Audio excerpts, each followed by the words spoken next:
অভিনেতা তরুণ কুমারের কথায় ছোটি সি মুলাকাতের রিলিজ ডেট ঠিক হয়ে যাবার পর কলকাতায় ফেরার জন্য দাদার তর সইছিল না। দাদা আমায় বলল, বুড়ো তুই এখানে থাক, ছবির প্রিন্ট হাতে নিয়ে কলকাতায় ফিরবি। আমি বেনুকে নিয়ে কলকাতায় চললাম। চিড়িয়াখানা অ্যান্টনি ফিরিঙ্গির শেষ পর্যায়ে শুটিং চলছে। আমি না পৌঁছলে ছবির কাজ বন্ধ হয়ে যাবে। কলকাতায় ফেরার সময় দমদম বিমানবন্দরে যে আমায় নিতে এসেছিল তার মুখে শুনলাম দাদার হার্ট অ্যাটাক হয়েছে। আমি আকুল হয়ে দাদাকে আগেই দেখতে চাইলাম। দাদাকে একবার চোখের দেখা না দেখলে মানসিক শান্তি পাবো না। যে আমায় নিতে এসেছিল সে জানালো দাদা এখন ভালো আছে, ময়রা স্ট্রিটের ফ্ল্যাটে আছে। ময়রা স্ট্রিটের ফ্ল্যাটে পা রাখার আগেই দেখি বাইরে বহু উদ্বিগ্ন মুখ। প্রাথমিক ধাক্কাটা অবশ্য কেটে গেছে। আমাকে দেখে অনেকে বলে উঠল, ওই তো বুড়ো এসে গেছে। দাদা তখন বোধহয় ঘুমোচ্ছিল। আমি একবার নিজের চোখে দাদাকে দেখবার পর স্বাভাবিক হলাম।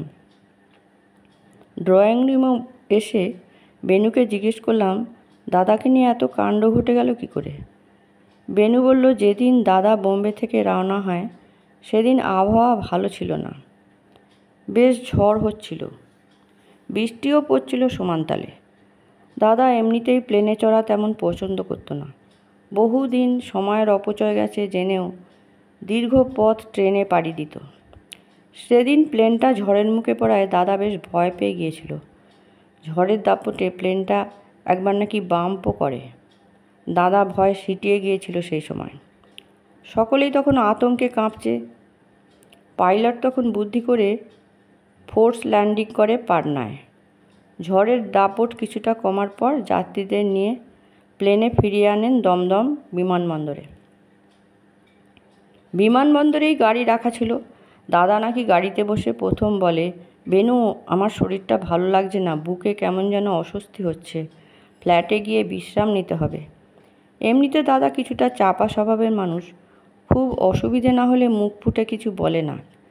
বেনু দাদার স্বভাবটা জানতো, তাই দাদা নিজের মুখে শরীর খারাপের উল্লেখ করায় বেনু আর হাত গুটিয়ে বসে থাকেনি। বুকে ব্যথার কথা শুনেই কল দেয় সুনীল সেনের বাবা ডাক্তার শৈলেন সেনকে। দাদাকে খুব স্নেহ করতেন ডাক্তার শৈলেন সেন। উনি দাদাকে প্রথম পরীক্ষা করে বলে দেন মাইল্ড হার্ট অ্যাটাক একটা হয়ে গেছে, রুগীর পুরোপুরি বিশ্রাম দরকার, বেড রেস্ট, নার্সিংহোমে ভর্তি করে দাও। হাসপাতাল বা নার্সিংহোমে থাকার ব্যাপারে দাদার চিরকালই ঘোরতর আপত্তি। ডাক্তার শৈলেন সেনকে তা জানিয়ে দেয় দাদা। বেনু তখন দায়িত্ব নিয়ে বলে, নার্সিংহোমে যেভাবে চিকিৎসা করতেন বাড়িতেও সেই রকম আয়োজন করুন।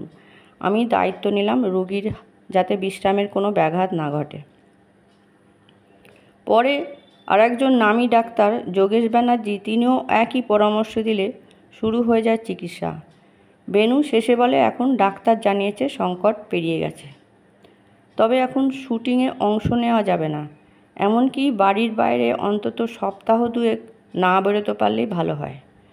বেনুর মুখে শুনলাম ভবানীপুরের বাড়ির খবরও ভালো নয়। ওদিকে বড় বৌদির নাকি কঠিন অসুখে পড়েছে, রক্ত দিতে হচ্ছে।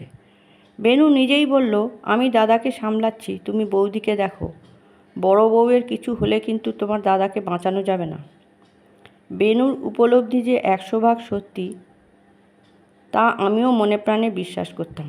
অন্য কেউ না জানলেও আমি তো দিনের পর দিন ছাড়া সঙ্গী হিসেবে দাদা বৌদির সম্পর্ক কতখানি আত্মিক ছিল তা জানি। একটা ইগোর লড়াই দুজনকে দুপ্রান্তে ঠেলে দিলেও লক্ষ্য করতাম দুজন দুজনকে গভীরভাবে ভালোবাসে। এই আত্মিক বন্ধনের জন্যে কিনা জানি না, দাদা কোনো বড় অসুখে পড়লে বৌদিও অসুস্থ হয়ে পড়তো। ময়রা স্ট্রিটের ফ্ল্যাট থেকে ভবানীপুরের বাড়ি পৌঁছে দেখি পরিস্থিতি আরও বেশি সংকটজনক। বড় বৌদির ইনফেক্টিভ হেপাটাইটিস হয়েছে, ঘন ঘন রক্ত দিতে হচ্ছে। আমার দিনরাত তখন একটা জটিল পরিস্থিতির মধ্যে কেটেছে। নিজের অভিনয় তখন শুটিং মাথায় উঠেছে, এদিকে দাদা, অন্যদিকে বৌদি শয্যাশায়ী, তার ওপর আছে ছোটি সি মুলাকাতের প্রিমিয়ার নিয়ে ব্যস্ততা। দু হাতে আমি তখন সব দিক সামাল দিয়ে গেছি। স্বীকার করতে দ্বিধা নেই, ময়রা স্ট্রিটে দাদাকে সুস্থ করে তোলার দায়িত্ব সেই সময় নিজের কাঁধে তুলে নিয়েছিল বেনু। এমনকি বড় বৌদি কেমন আছে নিয়মিত খোঁজ খবর নিত। ছোটি সি মুলাকাতের প্রিমিয়ারের অভিজ্ঞতা জীবনে কখনো ভুলব না। দাদার আন্তরিক ইচ্ছে কলকাতায় হলে বসে দেখবে ওর প্রথম হিন্দি ছবিতে অভিনয় বাঙালি দর্শকরা কেমনভাবে গ্রহণ করছে। ডাক্তার শৈলেন সেন সম্ভবত দাদার টেনশন উপলব্ধি করতে পেরেছিলেন। দাদা চাইলেও তাই তিনি অনুমতি দেননি। দাদা অগত্যা দায়িত্বভার চাপালো আমার ওপরে। হল থেকে ফিরে ময়রা স্ট্রিটে দর্শক প্রতিক্রিয়া জানাতে হবে দাদাকে।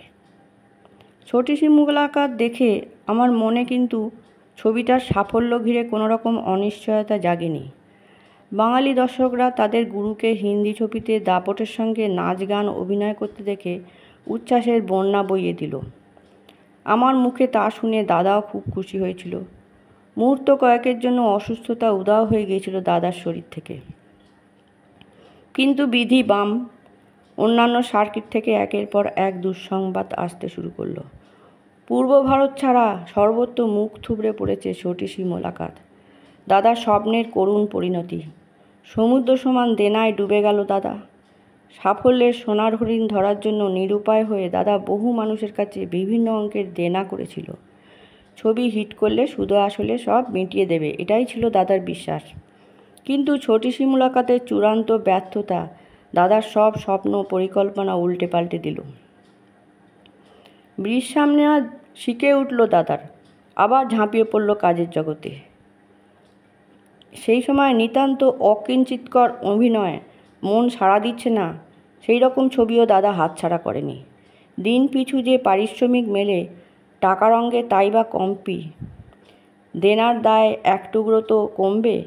দাদা বিনা দ্বিধায় সম্মতি দিয়েছে ওই সব ছবিতে অভিনয়ের। ওই সময়কার একটা দিনের কথা আজও পরিষ্কার মনে আছে। ময়রা স্ট্রিটের ফ্ল্যাটে পা রাখতে দাদা হাসি মুখে বলেছে, একটা সুসংবাদ আছে বুড়ো। বৌদি তখন পিজি হাসপাতালে ভর্তি, রক্ত দিতে হচ্ছে। দাদার শরীরও তখন পুরোপুরি সুস্থ নয়। তারই মাঝে হাসি মুখে দাদা সুসংবাদ আছে বলায় কিছুটা অবাক হয়েছিলাম। দাদাই পরে খবরটা বিস্তারিতভাবে দেয়, ছোটি সি মুলাকাত বিদেশের বাজারে মোটামুটি কদর পেয়েছে। সেখান থেকে অর্থ লাভের কোনো আশা ছিল না, সেখানে কয়েক লক্ষ টাকা রোজগার হয়েছে।